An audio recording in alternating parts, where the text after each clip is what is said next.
report. Report is actually based on reported writing, or it can be said that a lot of reports, they contain reported speech. Reported speech is when you are actually transferring the information of some happening which has happened in your words. You are not really using many dialogues in report. So another word for report I would use would be reported speech.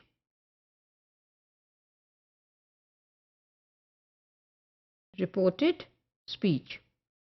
Reported speech is a part of grammar in the language, and that is that, for example, Ali says something and I report, I will say Ali said so and so.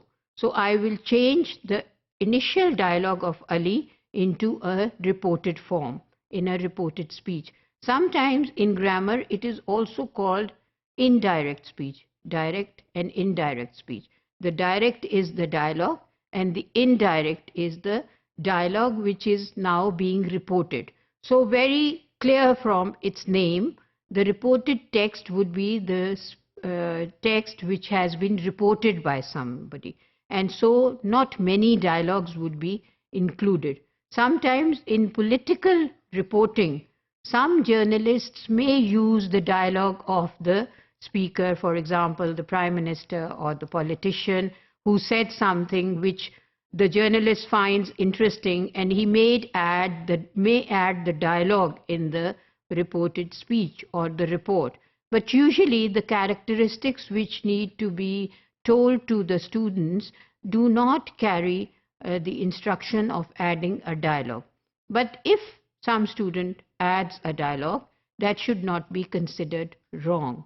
But it is appreciated that the students know the difference, that in a report, not many dialogues would be used. Only a dialogue which would make the text a bit interesting or exciting can be used, but most of it should be based on indirect speech, or as it is called, reported speech, with the words which are suggested are words like claimed, said, addressed, suggested, recognized. All these verbs can be used in order to report about something. But the report which the student writes has to have, number one, which is very important for the student to write in a report, is the date and the timing of the report that happened.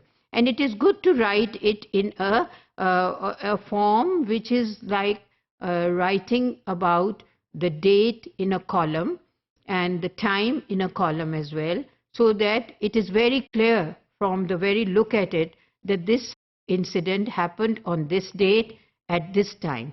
And then sometimes the report must carry the location as well.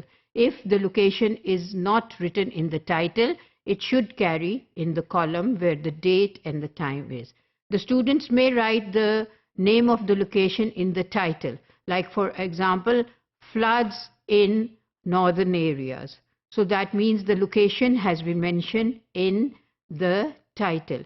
If the location is not being mentioned in the title, then it is a good idea that the students are instructed to write the location or the venue of the incident happened in the column where they are writing the date and the time, and they can add the venue or the location of the incident there. Then when they carry on with the report, they do not need to add expressions which are the expressions of the writer. The report has to be very indirect. As I said, it uses indirect speech, and it has to be detached from the feelings of the writer.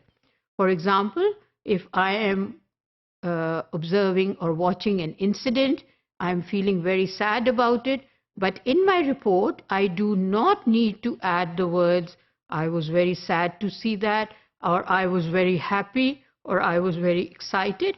The report has to be having facts and very exact words for the happening.